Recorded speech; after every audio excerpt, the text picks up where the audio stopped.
અહીંયા આપણે આ છોકરાઓને જેમાં રસ પડે, હા, બધાને બુજાવવી જોઈએ અને તમને રસ પડવો જોઈએ એવી વાતો આપણે કરીએ.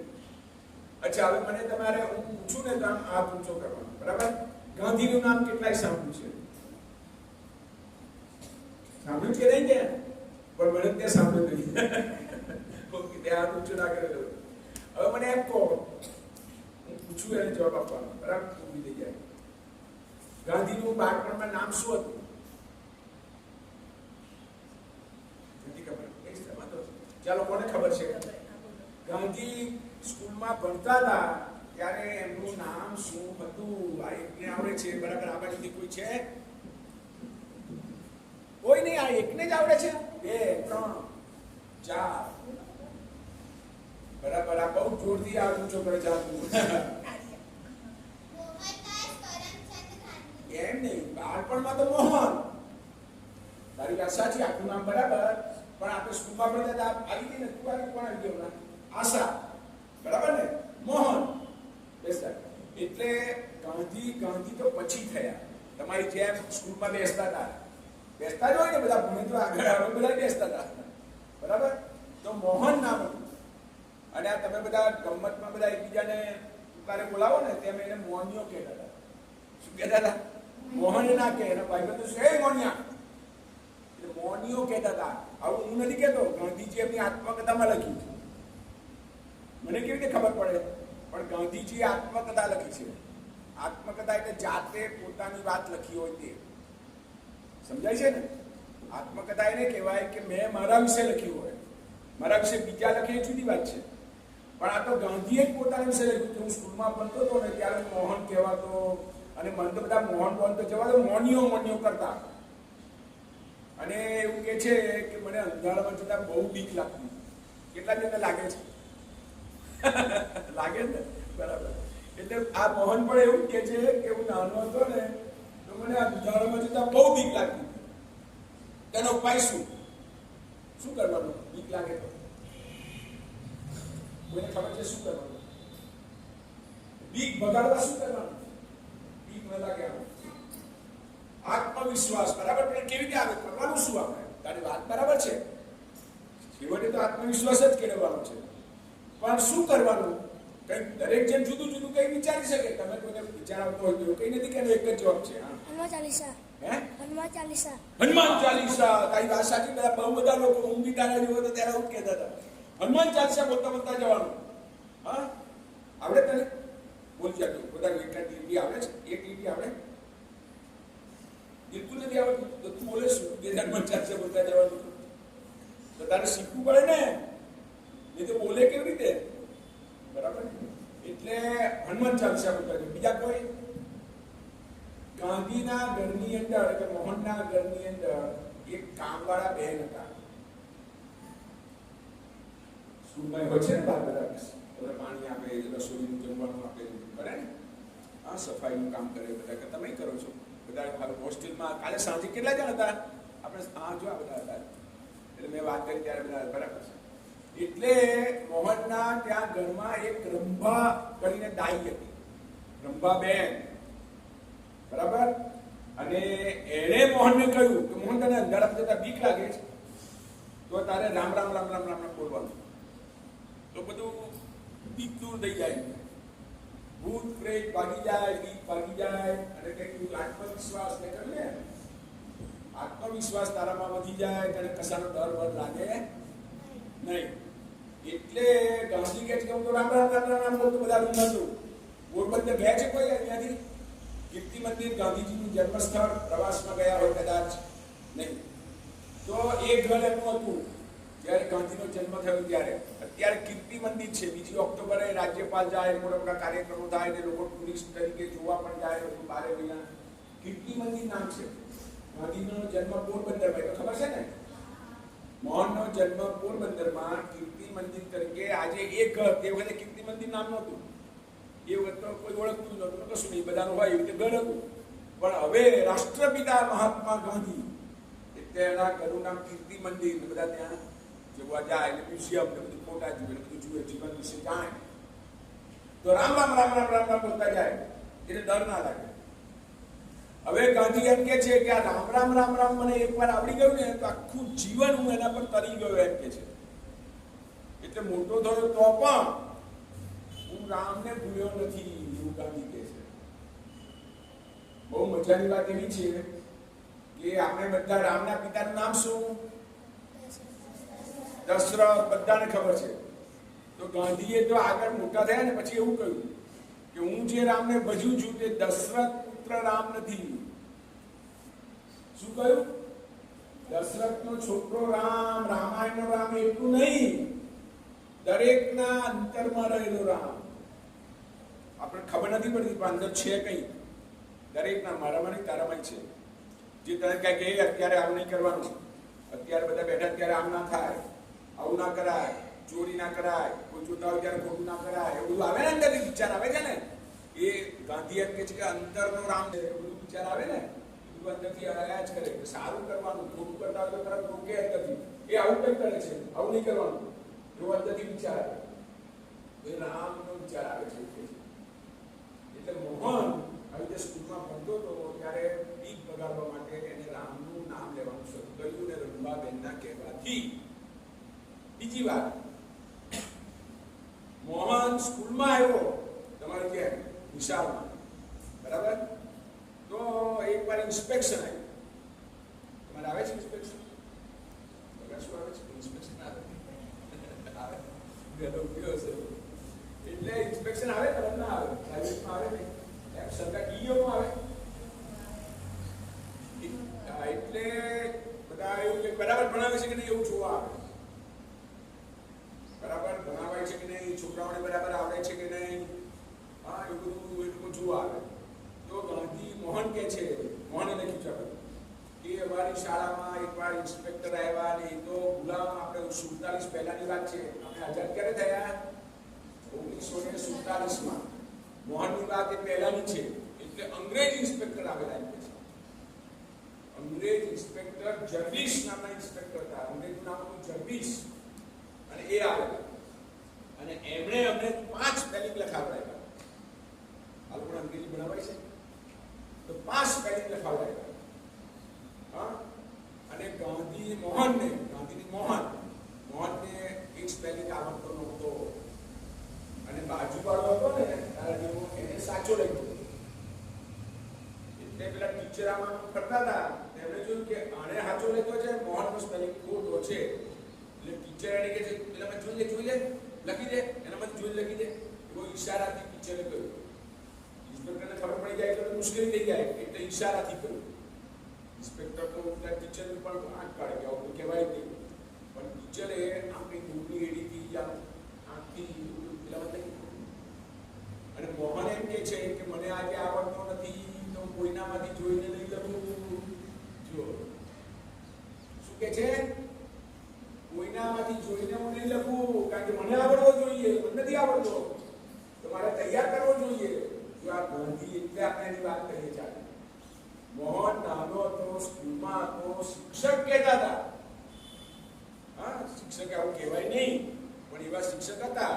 એ શિક્ષકે આવું કહ્યું એટલે તો એને ડરવાનું ના હોય કે સાહેબ કહે છે તો કરી દઉં ને. ના, સાહેબથી આગળ વિચારતા હતા કે સાહેબ ભલે કહેતા હોય પણ મારાથી બીજામાંથી જોઈને લખાય નહીં. મને આવડવું જોઈએ, મારે તૈયાર કરવું જોઈએ અને લખવું જોઈએ. આ મોહન જે ગાંધીની વાત બોલે ને કોઈ મોહનદાસ કરમચંદ ગાંધી, તો એની વાત એટલે આજે કરીએ છીએ આપણે. તો એમ તો જન્મ્યા હતા ક્યારે? 1869માં.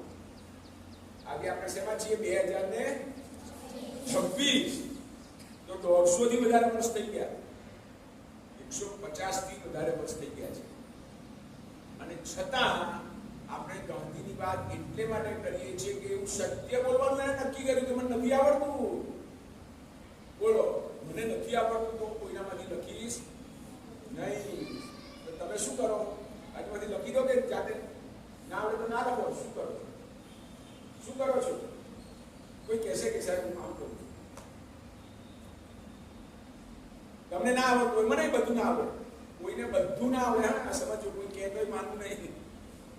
કોઈને બધું ના આવડે પણ કેટલાકને કેટલુંક આવડે, બધાને કેટલુંક આવડે. કોઈને વધારે આવડે, કોઈને ઓછું આવડે, એ બધું હોય. તો કોઈને ના આવડે તો હોય જ ને. તો એનો અર્થ એવો કે બીજામાંથી જોઈ લેવાનું, આ જાતે તૈયાર કરવાનું. આ પહેલી વાત છે. એટલે ચોરી કરવાની નહીં. એટલે ક્લાસમાં એવું હોવું જોઈએ. હું એવી સ્કૂલ શોધું છું ગુજરાતમાં, મળતી જ નથી કે પરીક્ષા વખતે સુપરવાઇઝર જ ના હોય. ક્લાસમાં સુપરવાઇઝરની જરૂર છે. તમે બધા કરવાની નહીં એવું કહો છો તો તમારે પરીક્ષા હોય ત્યારે સુપરવાઇઝર રાખવાની જરૂર નહીં. સાહેબ ના હોય તો આપણે ચોરી નહીં જ કરીએ. એવી શાળાઓ જોઈએ. એવું બધા ઈચ્છે છે, પણ એવું થતું નથી. સમાજ આખો એવો નથી. આ મોહનની વાત એટલે જ થાય છે કે કોક મોહન જેવા નીકળે છે. કોઈ મોહન જેવો બીજો નથી નીકળતો એવું નથી, પણ બધા મોહન જેવા થતા નથી. એટલે આપણે મોહનની વાત કરીએ છીએ. બધા થતા નથી. થવા જોઈએ, ખબર છે ને? બધા એવું કરવું જોઈએ. પણ આપણે તો હું નપાસ થઈ જઈશ તો જોઈ લેવા દે ને. એટલે આપણે આવું થાય છે અને આપણે કંઈક ખોટું કરી બેસીએ છીએ. તો ખોટું કરતી વખતે આપણે વિચાર કરવાનો કે મોહને તો આવું કર્યું અને મોહન તો આવું કરતો કહ્યું નહીં. મોહન ગાંધીની વાત એટલે અગત્યની છે. ગાંધીએ એવું કશું જ ના કહ્યું કે જે પોતે ના કરતા હોય. જો મોહને કદી એવું કશું કહ્યું જ નહીં, પણ પોતે કરે, અમલ કરે પછી જ કે. ગાંધીની મુખ્ય વાતો આ છે. એટલે આગળ જતા મોટા થઈને એવું બોલ્યા કે મારું જીવન એ જ મારી વાણી. મારું જીવન એ જ મારી વાણી. એનો અર્થ હું બોલું છું તે કરું છું, ને કરું છું એ બોલું છું. હું બોલું છું એ જ કરું અને કરું છું એ જ બોલું છું. નથી કરતો એ નથી બોલતો એમ કે. સારી વાત કહેવાય કે નહીં? એટલે આવું જોવા કરવું જોઈએ. એવા વિદ્યાર્થીઓ તૈયાર થવા જોઈએ. તમારો પહેલો નંબર આવે, બીજો નંબર આવે એ તો જરૂરી છે, પણ આપણે ભણીએ છીએ શેના માટે? શેના માટે ભણીએ છીએ? આપણા માટે શું બનવા માટે, કેવા થવા માટે? કોઈ કહેશે ચાલો બોલવાનું. મોટા પડે તો ચિંતા નહીં કરવાની. હા, સારા વ્યક્તિ બનવા માટે. એટલે આ વાત આખી એ કહી રહી છે કે બધાને બધા સારો કે તે ગમે છે, કે અમારી આશા સારી છે. આ તારું નામ શું? એન્જલ. તમારી એન્જલ હોશિયાર છે એવું કે તો બધાને ગમે. બધા એન્જલ સામે જોવા મળે કે હા હોશિયાર છે. તો એવું બધાને થવું ગમે છે.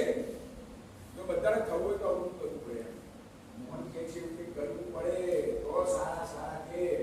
મેં સારા કેવી રીતે કે? હોશિયાર છે એવું કે. હોશિયાર હોવ કે સારા હોવ પણ ફેર છે.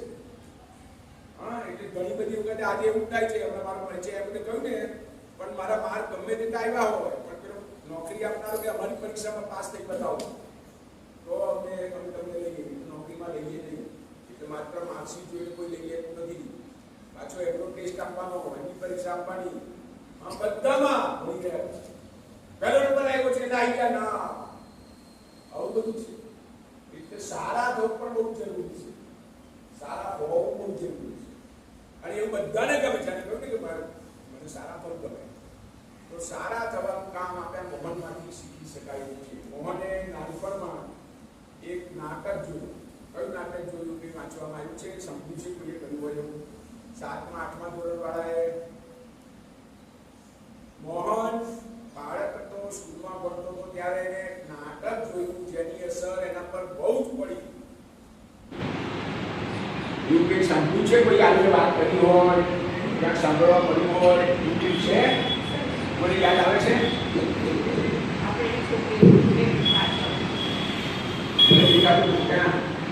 આ બાજુ દેખાય છે. આ તો છોકરો છે. જો તાળીઓ પાડો તમારામાંથી.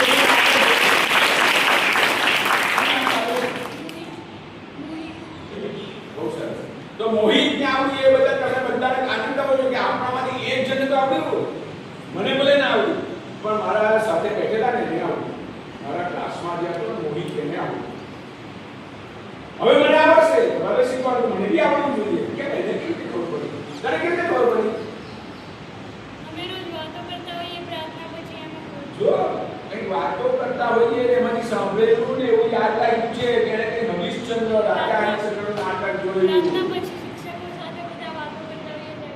એટલે નાટક જોયું ને ત્યારથી રાજા હરિશ્ચંદ્ર નાટકમાં એવું છે કે સત્ય બોલવું, ખોટું બોલવું જ નહીં. તો મોહન કહે છે કે હું તો આ નાટક જોયા પછી શીખ્યો કે આપણે સાચું બોલવું જોઈએ. જો એને આવડે છે, ખબર છે. તો આપણે વિચાર હિન્દી કોમ્પિટિશન એવો શબ્દ સાંભળ્યો છે ને, હિન્દી કોમ્પિટિશન એટલે કે એને આવડે તો મને બી આવડવું જોઈએ. એને એકવાર કેમ આવડે છે, મને કેમ નથી આવડતું, એવો વિચાર આવવો જોઈએ. હા, ખરું કે નહીં? મને બી આવડવું જોઈએ. અને ગાંધી આખા દુનિયામાં લોકોને કેમ ગમે છે? ગાંધી શું કહે ખબર છે? ગાંધી એવું નથી કહેતા કે મને આવડે કે નહીં આવડે. ગાંધી એવું કહે છે કે હું જે કંઈ કરી શકું છું તો બીજો કોઈ પણ કરી શકે. Gandhi if I can do, any other person can also do. હું કરી શકું, મને એટલો જ કરી શકું, મને જ આવડે એવું નહીં. મારા જેવું જે કોઈ છે મહેનત કરે એને પણ આવડે, આવું કે છે. અને એટલે બધાને ગમે, એટલે પોતે ઈગો નથી રાખતા કે તને ના આવડે, તો મને આવડતું તો બહુ મહેનત કરતો તારો કંઈ ઘર નહીં બાકી, એવું બધું નથી કહેતા. મને આવડે તો બીજા કોઈને પણ આવડે, બધાને પણ આવડે. એટલે સત્ય બોલવાનો નિર્ણય કરવો પડે. આપણે બધા ગાંધી જેવા નથી થતા એનું કારણ આપણે છીએ. મોહન નિર્ણય કરે છે, આપણે નિર્ણય નથી કરતા. મોહને નિર્ણય કરી બતાવ્યો, પાણી બતાવ્યો. તમે બધાને એ પણ ખબર હશે કે મોહનથી કંઈક ખોટું થઈ ગયું. બાળપણમાં ઘણું બધું ખોટું થાય, બધા ટોળા જતા હોય, ભાઈ બંધો જતા હોય, ચાલ આપણે બધી કેરી તોડીએ. આપણે ના હોય કે કેરી તોડવાની મનાઈ છે, આમાં બધી મારવાની નહીં, એટલે મારી આવે ને પતરા મારીને લડે બધા. તો એવું ઘણી બધી વસ્તુઓ છે કે નહીં કરવાની, આપણે કરી બેસીએ છીએ. તો ગાંધીજી પણ એવું ખોટું થઈ ગયું. પછી ગાંધીને વિચાર આવ્યો, આ સત્ય હરિશ્ચંદ્ર નાટક જોયું, સત્યવાદી હરિશ્ચંદ્ર જોયું, બધું થયું કે મારી ભૂલ તો થઈ છે, હવે શું કરું? તો ભૂલ થઈ જાય તો શું કરું? કહો શું કરે? ભૂલ થાય તો શું કરે? તારી ભૂલ થઈ, તને ખબર પડી કે મારી ભૂલ થઈ ગઈ, હવે શું કરે? કોઈ કહેશે હા એક જ નહીં, હા એક નહીં, હા જુદા જુદા લોકો બોલે. હા, ભૂલને સ્વીકારી લેવું, બરાબર. હે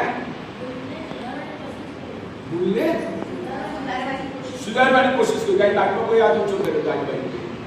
હા બોલ, મેં કરે તો બોલ. આજુબાજુ એક નહીં, વધારે હાથ ઊંચા થયા હતા, 2-3. એમાંથી મેં એને કહ્યું ખાલી કઈ વાંધો નહીં, આ બાજુ વાંધો મોટેથી બોલવાનું. ફરીથી ભૂલ ન થાય તેનું ધ્યાન રાખવું. એક્ઝેક્ટલી. જો ફરીથી ભૂલ ના થાય તેનું ધ્યાન રાખવું, ભૂલનો સ્વીકાર કરવો, ભૂલને સુધારી લેવી, અવધારી કરવું. ગાંધી એવું કહે છે કે મેં જીવનમાં ઘણી ભૂલો કરી છે, પણ એકની એક ભૂલ બીજી વાર નથી કરી. લો બોલો, એકવાર થઈ ગયું, ફરી એની એક કેમ ભૂલ થાય? દાંતમાં આંગળી નહીં નાખવાની, તરત કાઢી નાખી દે. બરાબર છે. એટલે એક ભૂલ બીજી વાર નહીં કરવાની. એકની એક ભૂલ બીજી વાર થઈ ગઈ. છે માણસ માત્ર ભૂલને પાત્ર, એવું આપણે કહીએ છીએ. Man is ફોલિબલ.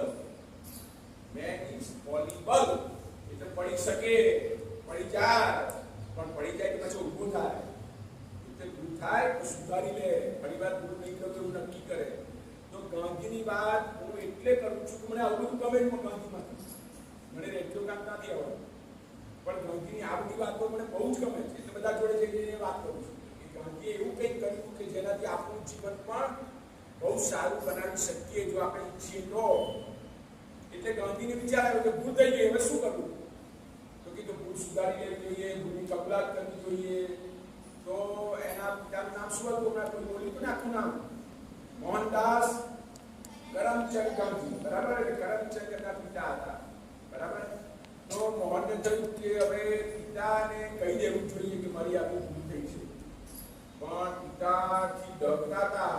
બધા મોટા નાના બાળકો આપણા બાપાની ડરતા હોય છે. એ મારશે, એ ખીજાશે, ખરું ને? હે, હું બહુ ડરતો હતો. મારા બાપા તો બહુ ખીજાય, સખત. એમનો સામનો કરવો તો મુશ્કેલ. તો ગાંધીને પણ મોહનને પણ એવું હતું કે પપ્પાને કહેવા જઈશ, પિતાશ્રીને કહેવા જઈશ અને ખીજાશે તો, ભણશે તો, નારાજ થશે તો હવે શું કરવું? તો ગાંધીએ વિચાર કર્યો શું કરવું. એટલે બોલાશે નહીં તો શું કરવું? બોલાય નહીં તો શું કરવું? તો બોલી ના શકો તો શું કરવું? હા,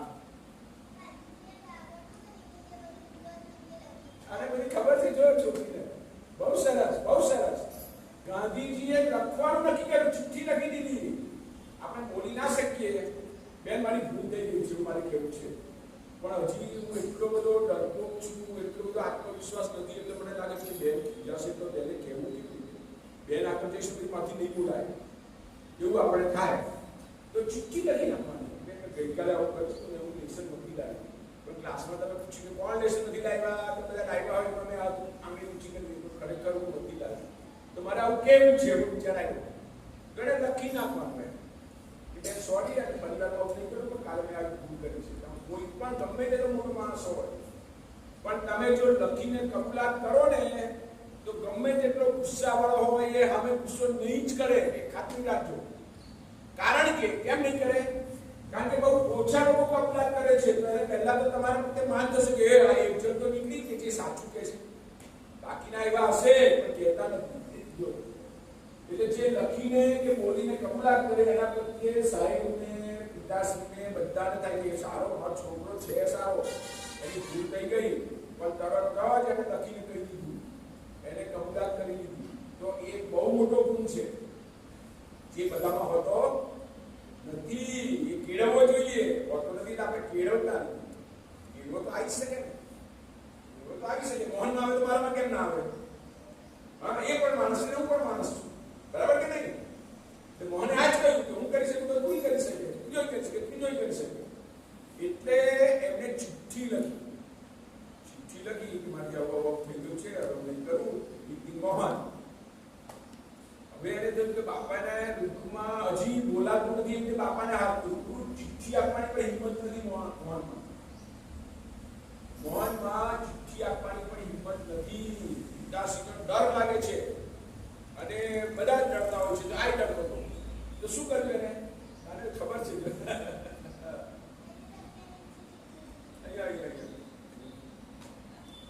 બહુ સરસ નામ એન્જલ. એન્જલ તો એને આપણે ક્યાંથી ધ્યાન લાગ્યું?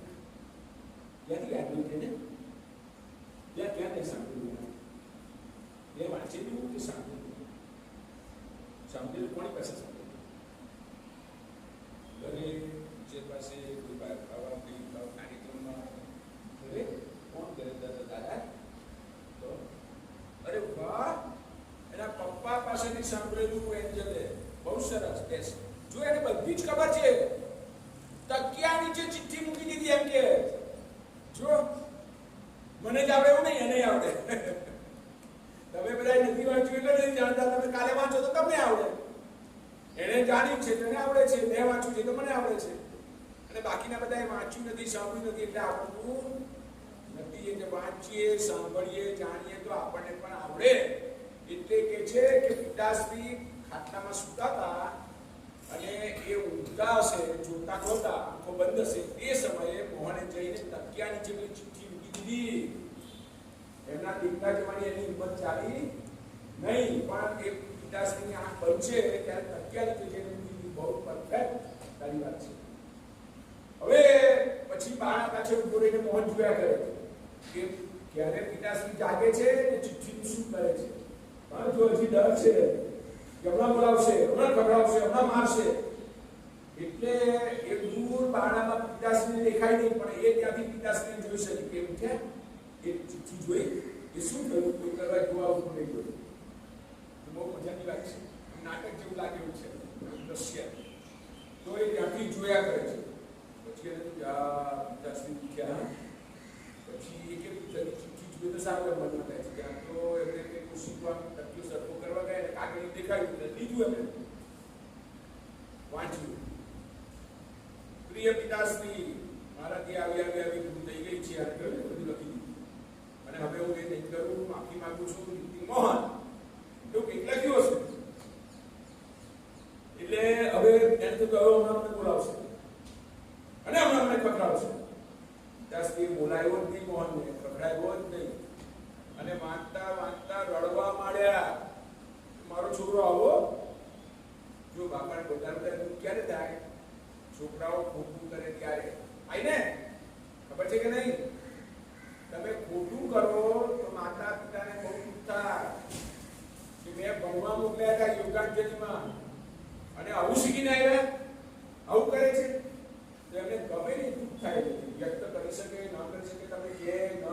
બોલાવે નહીં, મારે નહીં, ગમે તે થાય, પણ જાણે તો પણ દુઃખ થાય, ટીચરને પણ થાય કે આપણી સ્કૂલનો છોકરો આવું કરે છે.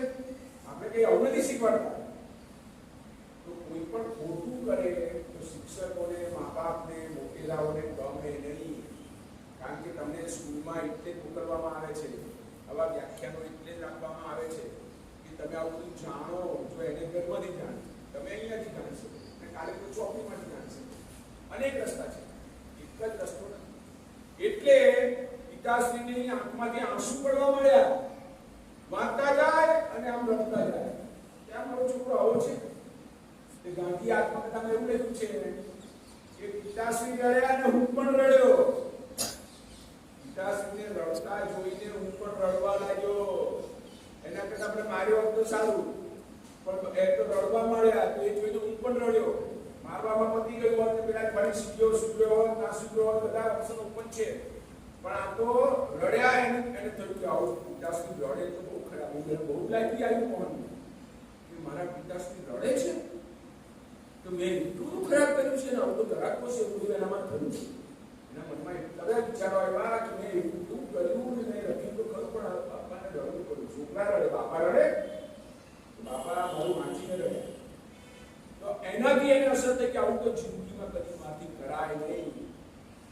મારાથી જિંદગીમાં આવું કરાય નહીં, જેનાથી પિતાશ્રીને રડવું પડે, રડવું આવે.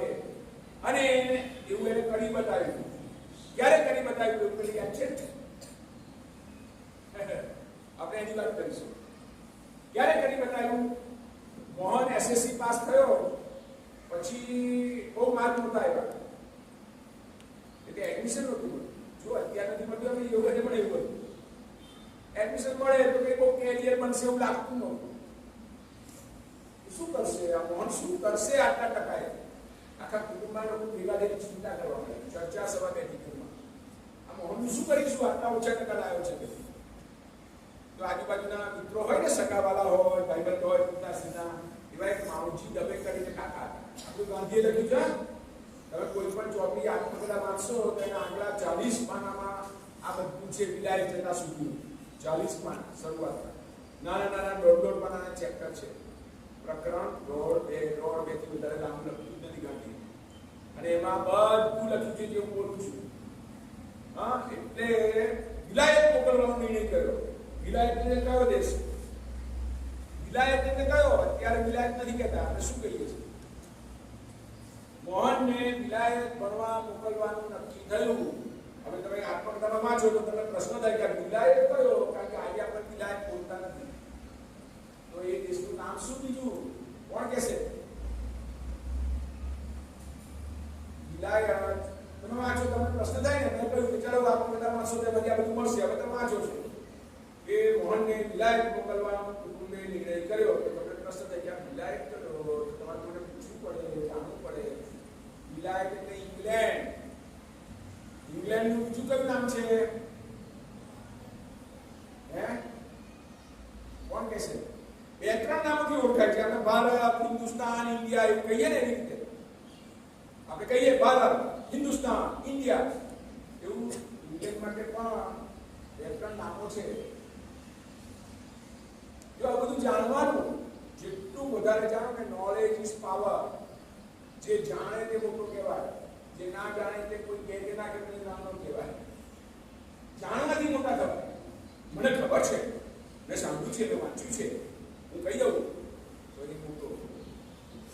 એ મોટો કહેવાય. નોલેજ એના છે, વાંચ્યું છે, જાણ્યું છે, યાદ રાખ્યું છે. અત્યારે યાદ આવે છે, ઘણી વાર આપણને એ વખતે યાદ ના આવે. બરાબર? શું નામ? વિલાયત અને ઇંગ્લેન્ડ, બે નામ કહી દીધા. જો આ બધું વાંચવાનું કહે. બ્રિટન, તમે શું? હા, હવે કે છે કે યુકે ગયો છે. મારો કાકાનો છોકરો, અમારા સગામાં ઇન્ડિયન છોકરો ભણવા ગયો છે. છોકરી કે છે કે યુકે ગઈ છે. તો યુનાઇટેડ કિંગડમ એટલે પણ England. United Kingdom, UK, Britain, England, વિલાયત, આ બધું એક જ. બધું એક જ. એનું કેપિટલ લંડન, રાજધાનીનું શહેર કયું? હા, આ બધું એક જ છે. ભારત, હિન્દુસ્તાન, ઇન્ડિયા. તો એને વિલાયત મોકલવામાં નથી દો, ઇંગ્લેન્ડ ભણવા મોકલી દો. બહુ ચર્ચાઓ થઈ થયું, પણ આપણે જે વાત કરતા છીએ કે માં કહે છે કે મોહનને તો નહીં જવાનું, તો આટલું બધું દૂર કેવી રીતે જવાનું? વિમાન તે વખતે શરૂ થયા નહોતા, વિમાન તે વખતે શરૂ થયા નહોતા. તો વિમાન ના હોય તો શેમાંથી જવાય? વિમાન નહીં હોય ત્યારે લોકો પ્રવાસ શેમાં કરતા હશે બીજા દેશમાં? તો કોઈ તો કોણ કે છે? જો કોમન સવાલ છે બધા. હા, આગગાડી પણ નહોતી, ટ્રેન નહોતી, અને ટ્રેનમાં વિદેશ સુધી જવાય એવું નહોતું. વચ્ચે પર્વત આવે, ઊંચું આવે, ક્યારેક ચાલતા જવું પડે, એવું પણ એટલો ભાર, પણ ટ્રેનમાં નહોતું જવાયું. પછી બોલો. હા,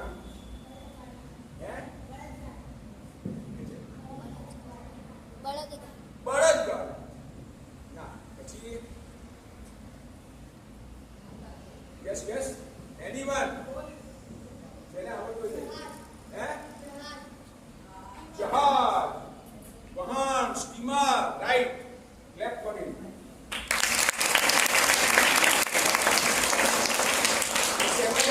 દરિયાઈ મુસાફરી, સ્ટીમરમાં જતા હતા, વાહનમાં જતા હતા, જહાજમાં જતા. ત્રણ નામ: જહાજ, વાહન, સ્ટીમર.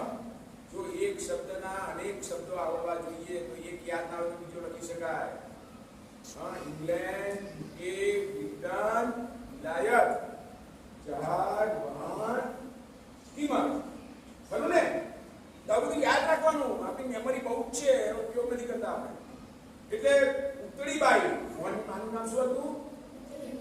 ઉતળીબાઈ. ઉતળીબાઈ કે મોહન ઉતર ના જવા દો. કેમ ના જવા દો? કે ત્યાં તો બધા દારૂ પીએ છીએ, ત્યાં તો બધા માંસ મચ્છી ખાય છે, ત્યાં તો બધા બીજા છોકરીઓ અને સ્ત્રીઓ સાથે ફરે છે, આવું બધું કરે તો મને ના ગમે, હું તને ના જવા દઉં. એ દેશમાં તો અલગુદા બધું કરે છે, તો હું તને ના જવા દઉં. હવે મોહનને શું કરવું? બધા નક્કી કર્યું ઇંગ્લેન્ડ ઉતરવાનું, અને હવે માં તો ના પાડે છે. તો શું કરે? તો માં હા પાડે. શું કરવું પડે? માને મનાવવા માટે શું કરવું પડે? અને મોહને કેવી રીતે માને મનાવી હશે?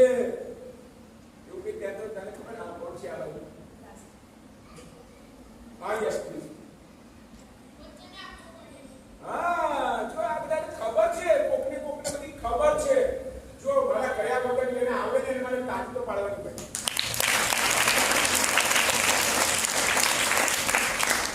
એનાથી બે કામ થાય કે આપણામાંના એક જણને આવડું દે, અને આપણે થોડા બેધ્યાન થઈ ગયા હોય, આમ થઈ ગયા, આમ થઈ ગયા, તો આમ જાગૃત થઈ ગયા, તાજો પડે. બરાબર ને? બે કામ થાય. ઘણા બધા કામ થઈ જાય છે, આમ કરે છે, તો એ બધા તરફ એલર્ટ થઈ જાય છે. એ ભાઈ કંઈક જાગૃત થઈ ગયો, અને એને આવડ્યું. શું કહ્યું એને? શું કહ્યું? વચન આપ્યું. એક નહીં, ત્રણ વચન આપ્યા. કેવું કે છે કે આ નહીં કરું, આ નહીં કરું, આ નહીં કરું. તને જે ડર છે ત્રણ બાબતોનો, તે હું કરીશ નહીં, અને હું તને વચન આપું છું, તો તું મને જવા દે. તો કે હા, તો જવા દે, પણ વચન પાળવાના. આજકાલ લોકો વચન પાળતા નથી. રામે કેવું વચન પાડેલું ખબર ને? રામનું મહત્વ એને માટે છે. હા, એ 14 વર્ષનો વનવાસ, કઈ વાંધો નહીં, જવું છું ખાલી જંગલમાં. રાજ્યાભિષેક થવાનો હતો, મૃત ગાડી દાખલ હતું, બધાને આમંત્રણ મોકલાઈ ગયા હતા કે કાલે રામચંદ્રનો રાજ્યાભિષેક છે. અને આ બધું થયું. દશરથે કહ્યું કે ભાઈ વનવાસ, આવું વનમાં છે, નો પ્રોબ્લેમ. તો વચન પાડ્યું. જો વિચાર કરો તો આને કહ્યું હું તને વચન આપું તો જવા દઈશ ને? હા, પણ વચન પાળવા માટે ખાલી બોલીને મને બનાવી જાય એવું નહીં. આપણે ઘણા બધા એવું કરીએ, બોલી નાખીએ પછી પાડીએ નહીં. તો ઉતરીબાઈ કહે છે કે વચન પાડવાનો હોય તો આ, તો કે ચાલ મારી જોડે. એમના ગુરુના કોઈ ધર્મગુરુ હતા, કોઈ કથાકાર કે કોઈ ધાર્મિક પુરુષ, કોઈ કહેતા લતા મહારાજની વાતો હતા. તો એને ત્યાં લઈ ગયા, અને એની હાજરીમાં મોહને ઉતરીબાને વચન આપ્યું કે હું કશું તને નથી ગમતું, નહીં જ કરું, મરી જઈશ પણ નહીં કરું. મરવાનું આવશે તો મરવાનું પસંદ કરીશ, પણ વચન ભંગ નહીં કરું. અને એવું બન્યું. ઇંગ્લેન્ડ ગયા પછી શરૂઆતમાં જ બન્યું. થેપલા અને સુખડીને બધું લઈને ગયા હતા સ્ટીમરમાં, તો થોડા દિવસમાં પૂરું થવા માંડ્યું. અને ત્યાં તો એને માંસ મચ્છી વગરની હોટલ જ ના મળે, ખાવું ક્યાં? એ જમાનો હતો, મળે જ નહીં, ચાલ્યા કરે, તો અહીં તપાસ કરે, મળે નહીં. કેટલીક વાર ફ્રૂટ ખાઈને ચલાવે, કેટલીક વાર દૂધ પીને ચલાવે, કેટલીક વાર બ્રેડ થી ચલાવે. આ બધા ઓપ્શન હતા, પણ પછી કેટલો વખત ચલાવે. તો ત્યાં બધા કહ્યું એના ભાઈ બંધો શું કે તારી માકા જોવા ખાઈ લે ને અહીંયા. મોહન કે ના, ભગવાન બધું જુએ છે. એવો મારે માટા બીજા ધોરણમાં બોલતો ત્યારે ભગવાન બધું જુએ છે. એ કે છે મારી માને ખબર પડે ને જાણે કીધા એવું મારે નથી કરવું. માં નથી જોતી, માં નથી અહીંયા એવું નહીં. મેં વચન આપ્યું છે કે પાળવાનું કોઈ પણ ભોગે, ભૂખ્યા રહેવું પડે, ભૂખે મરી જવાય, ગમે તે, પણ માને મેં આ વચન આપ્યું છે, મારાથી હાજરીમાં આપ્યું છે. એટલે નહીં અને આવી રીતે એને વચન ત્રણે પાડી બતાવ્યા. તો મોહનની આવી રીતે થોડીક વાર આપણે જીવનમાં ઉપયોગી વાત એવું મેં કરવાનો પ્રયત્ન કર્યો છે. તમને બધાને મજા આવી હોય તો એ મારો આનંદ, તમારો આનંદ એક વાત. અને હવે થોડી વાર આપણે તમારામાંથી આ વાત કરી તેની આસપાસ કે બીજી કોઈ તમારા મનમાં કોઈ સવાલ ઊભો થતો હોય, પ્રશ્ન, મારે આવું જાણવું છે, મારે આવું પૂછવું છે, મને બધું આવડતું નથી, આવડતું હશે તો હા પાડીશ, જવાબ આપીશ, ના આવડતું તો ના પાડીશ, પણ તમે પૂછી શકો એવું નથી. બરાબર? સંવાદ એટલે હજી કલાક સુધી વાત થઈ શકે, પણ એ બધા નથી. આપણે તમારામાંથી કોઈને કંઈક પૂછવા જેવું લાગે, તને કંઈક થતું હોય મારે પૂછવું છે, એ આવું પૂછવું છે. કારણ કે આજે બધું પહેલેથી સાંભળીને કેવું બધું જાણી લાગે. પેલા છોકરાને પણ કેવી બધી ખબર છે, લોકો વચન આપ્યા હતા, કોઈને તો ખબર છે. તો તમારા માટે સરસ છે કે આને આપણે તો મને બી આવડવું જોઈએ, મને બી સાંભળવું પડશે, મારે બી વાંચી લેવું પડશે. કેમ એને આપણને મને નથી આવડતું, એન્જલને આવડતું, હા, પેલા છોકરાને આપણને ખબર નથી. તો એવું છે, બધાને આવડવું જોઈએ. બરાબર ને? તો વાંચવાનો પ્રયત્ન કરવાનો. નાની ચોપડી હોય છે ગાંધીજીની લાઇબ્રેરીમાં, વાંચવાનું. કોઈને કંઈક પૂછવું હોય તો પૂછો.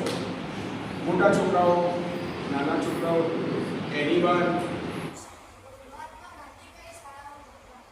મહાત્મા ગાંધી કઈ શાળામાં ભણતા હતા? આલ્ફ્રેડ હાઈસ્કૂલમાં ભણતા હતા. રાજકોટ જો તમે જાઓ આ તારો પછી જવાબ આપી દો. પછી રાજકોટમાં જો એમના બાપા છે ને આમ પોરબંદરના, એટલે ત્યાં થોડી ત્યાંની જે સરકારી શાળામાં ભણ્યા થોડો વખત, પછી એના બાપા છે તે રાજકોટના દિવાન હતા. કરમચંદ ગાંધી રાજકોટના દિવાન હતા, મોહનદાસ કરમચંદ ગાંધી. એટલે એ લોકો રાજકોટ રહેવા આવ્યા. અને આજે પણ રાજકોટ તમને પ્રવાસમાં લઈ જાય તો ત્યાં કબા ગાંધીનો ડેરો છે. એટલે એક વિસ્તાર છે, મકાન, એની આજુબાજુ કમ્પાઉન્ડ છે, કબા ગાંધીનો ડેરો. કબા કરમચંદ, પછી બાપનું નામ મને આગળ ખબર નથી, કબા ગાંધીનો ડેરો. એટલે કરમચંદના પિતાશ્રીનું નામ બા પરથી શરૂ થતું હશે, કબા ગાંધીનો ડેરો. બરાબર? એટલે આજે પણ ત્યાં ગાંધીજીના ફોટા છે, બધા કાર્યક્રમો થાય છે, લોકો ત્યાં મળે છે, એ છે. એટલે રાજકોટમાં રહેવા આવ્યા એટલે આલ્ફ્રેડ હાઈસ્કૂલમાં એમનું એડમિશન થયું. અને આલ્ફ્રેડ હાઈસ્કૂલ અત્યારે હમણાં થોડા વર્ષો પહેલા મહાત્મા ગાંધી વિદ્યાલય એવું નામ કરીને આવ્યું છે. કેમ કે એમાં ભણ્યા હતા એટલે. પણ એ મારા મતે ખોટું કર્યું છે. કારણ કે કોઈ હવે ભવિષ્યમાં મહાત્મા ગાંધી વિદ્યાલયમાં તો મહાત્મા ના જ ભણ્યા હોય ને, એના નામની શાળા થોડી હોય એ ભણતા હોય ત્યારે. એટલે એવા બધા પ્રશ્નો પેદા થાય, એટલે પૂછવાના પેદા થાય. એના કરતા આલ્ફ્રેડ આવી તો સારું. એ તો આલ્ફ્રેડ હતી તો લોકો માને કે હા અંગ્રેજના બધો પડ્યા હતા તો આલ્ફ્રેડ હોઈ શકે. પણ હવે એનું નામ મહાત્મા ગાંધી વિદ્યાલય થઈ ગયું છે. અને એમાં એની માર્કશીટ હોય છે, અને રજિસ્ટરમાં નામે છે, અને બધું છે, ત્યાં બધું જાળવી રાખ્યું છે. મેમોરિયલ. આ બીજો ભાઈ ગાંધીજીનું મૃત્યુ કોણે કર્યું હતું? ખૂન કોણે કર્યું હતું? મૃત્યુ કેવી રીતે થયું હતું? તારો પ્રશ્ન કેવી રીતે પૂછાય? તારું ગ્રામેટિકલી રોંગ છે. ત્યારે એમ કહ્યું કે ગાંધીજીનું મૃત્યુ કેવી રીતે થયું હતું અથવા કોણે એમનું ખૂન કર્યું હતું. જો આપણે ગુજરાતી પણ બરાબર બોલવાનું, આપણે ગુજરાતી એવું ના બોલીએ કે નોન ગુજરાતી હોય એવું લાગે. એટલે આપણે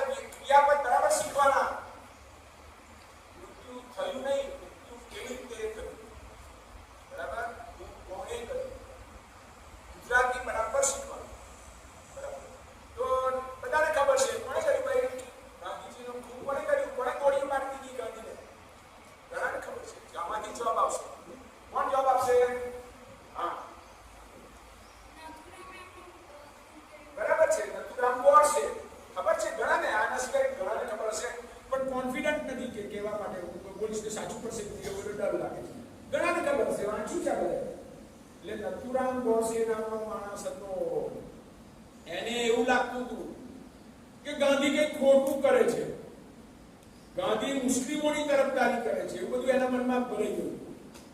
બરાબર. હવે તમે આ પૂછ્યું ત્યારે કહી દઉં, કોઈ જાણવા જેવી વાત હવે તો જો બરાબર ધ્યાનથી સાંભળજો. ગાંધીજીના જીવનની અંદર આ પહેલો બનાવ નથી કે કોઈ એને ખૂન કરવાના, મારી નાખવાનો પ્રયત્ન કર્યો હોય. આ 5મો કે 6ઠી ઘટના છે. 4 નિષ્ફળ ગયા છે. એમાં સૌથી પહેલા તો દક્ષિણ આફ્રિકામાં થયું હતું, ને એકવાર બિહારમાં થયું હતું, અને એકવાર પુણેમાં થયું હતું. આવી બધી 4-5 જગ્યાએ આવું બધું બન્યું હતું. અને જ્યારે બન્યું ત્યારે ગાંધીએ ઘણી વખત તો પકડાઈ ગયો હોય, મારવા આવ્યો હોય અને મારી ના શક્યો હોય તો પકડાઈ ગયો તો કહ્યું હોય કે તમે એની સામે પોલીસ ફરિયાદ નોંધાવો. તો મોહનદાસ કહે છે કે નહીં, હું કોઈની સામે પોલીસ ફરિયાદ કરાવવા માંગતો જ નથી. કેમ નથી માનતા? એવું તો એવું કહે છે કે હું એને દુશ્મન જ નથી ગણતો. કોને નથી ગણતા દુશ્મન? જે મારવા આવ્યો એને પણ એ કહે કે મારો દુશ્મન નથી. એ તો કે કોણ છે, શું છે? તમે દુશ્મન નથી તો શું છે? તમે મારવા આવ્યો કોઈ દુશ્મન નથી?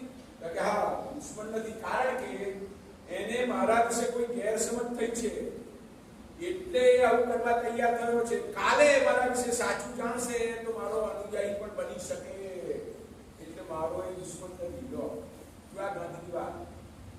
જે મારવા આવ્યો છે તે પણ કંઈક કન્ફ્યુઝ છે, ગેરસમજ છે, મિસઅન્ડરસ્ટેન્ડિંગ છે, કોઈ મુશ્કેલીઓ છે.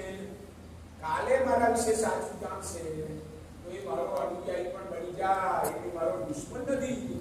આજે કે કેના મગજમાં આવું કરવા આવી ગયો, પણ એને લીધે હું એને દુશ્મન માનવા તૈયાર નથી. એટલે ગાંધીએ એક પર વાત ફરિયાદ ના નોંધાવી.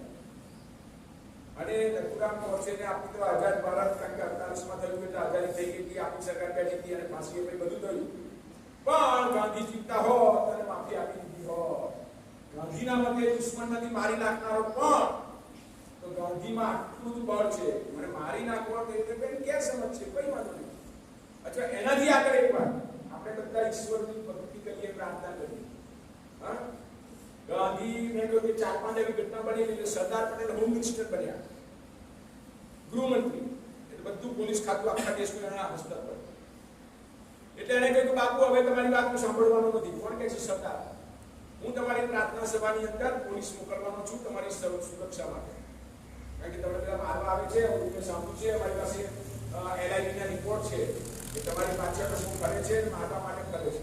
એટલે અમારું તમને બચાવ પડે, હું તો હોમ મિનિસ્ટર છું, તમને મરવા થોડા દેવાય, એટલે હું તમારે ત્યાં પોલીસ મોકલીશ. કારણ કે નહીં, મારી પ્રાર્થના સભામાં પોલીસ ના કરી. પ્રાર્થના સભા છે, પોલીસ નહીં હોય, પ્રાર્થના સભામાં થોડી પોલીસ હોય. કારણ કે નહીં, સરદાર કે યસ. તો ગાંધીએ શું કોઈ ખબર છે કે હું તને એક સવાલ પૂછ્યાનો જવાબ આપ સરદાર, કે તું ભગવાન કરતા મોટો છે? શું પૂછું? તું ભગવાન કરતા મોટો છે? તો કે આવું કેમ પૂછો છો? તો કે જો ભાઈ, ભગવાનને મને મારવો હશે તો તું બચાવી નહીં શકે, અને ભગવાન મને જીવાડવો હશે તો કોઈ મને મારી નહીં શકે. જો ભગવાન આટલું નહીં માને. શું કે છે? ભગવાને મને મારવાનું જ નક્કી કર્યું હશે તો સરદાર તું મોટો ભલે હોમ મિનિસ્ટર રહ્યો, you can't save me, you can't protect me, you can't defend me. એ તો ઈશ્વરનું ચાલશે, તારું ચાલે. અને ઈશ્વરને જીવાડવો હશે તો પેલો મને મારવા ભલે આવ્યો નહીં મારી શકે. ઈશ્વરમાં આટલી બધી અટૂટ શ્રદ્ધા ગાંધીને છે. તો આવી શ્રદ્ધા આપણી છે ખરી? આપણે તો તપાસ કરી ઈશ્વરને કાલે હું તો આટલું રોજ ભજન કરી હું મંદિરની કોઈ તપાસ કરવામાં પહોંચાડવા ના હોય, એ તો તારે જ નથી કરવી પડે. તો ગાંધી આવું વિચારવા વાળા માણસ છે. Okay, thank you.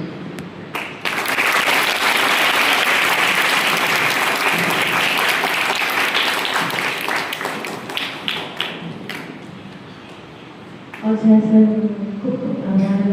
અને ગાંધીજીના જીવનની ગહેરાઈ ઊંડાણ સાથે આપણી સાથે બિલકુલ સરળ ભાષામાં જાણકારી આપી.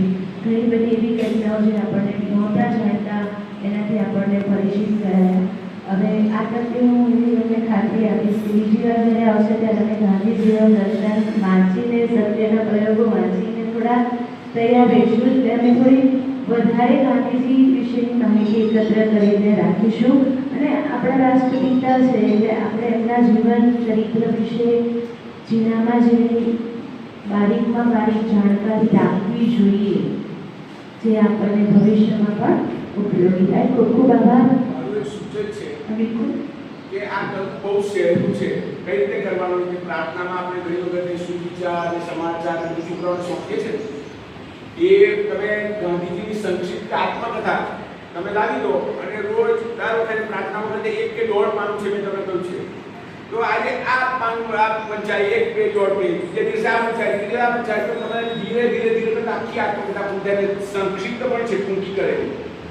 તો તમે જો આવો પ્રોજેક્ટ લઈ શકો કે જુદા જુદા છોકરાઓ જે વાંચવામાં વધારે ટેવાયેલા છે વધારે સરસ રીતે વાંચન કરી શકે છે એનું પણ સરસ વાંચનનું પહેલા સ્પર્ધા કરાવવાની. એમાં જે સારું વાંચશે એને પછી આપણે આવતીકાલથી એક પ્રકરણ વાંચવા માટેનું કામ સોંપીશું. એવું બધું કરીને પણ કરી શકાય અને ધીરે ધીરે જતા આખી ચોપડી ક્યારે પૂરી થઈ જાય ખબર પણ નહીં પડે. તમે બધા તમે એટલું બધું જાણશો કે પોતે પણ બીજાને પણ કરી શકશો. ચોક્કસ આપણે કેવી રીતે કરવું એનું પણ આપણને ગાઈડન્સ મળી ગયું છે. આપણે લાઇબ્રેરીમાં પુસ્તકો છે અને બીજા વસાવી પણ લઈશું. તો ચોક્કસ આ પ્રોજેક્ટ પર આપણે કામ કરીશું.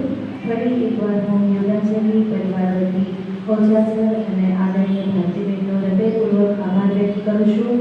એમને ખૂબ જ ક્વોલિટી ટાઈમ આપણને આપ્યો છે. એમના વ્યસ્ત શેડ્યુલમાંથી આપણને ઘણું બધું કર્યું અને તમને પણ એમાંથી ઘણું બધું શીખશો જે આજીવન તમારી સાથે ચાલશે. ફરી એકવાર આભાર.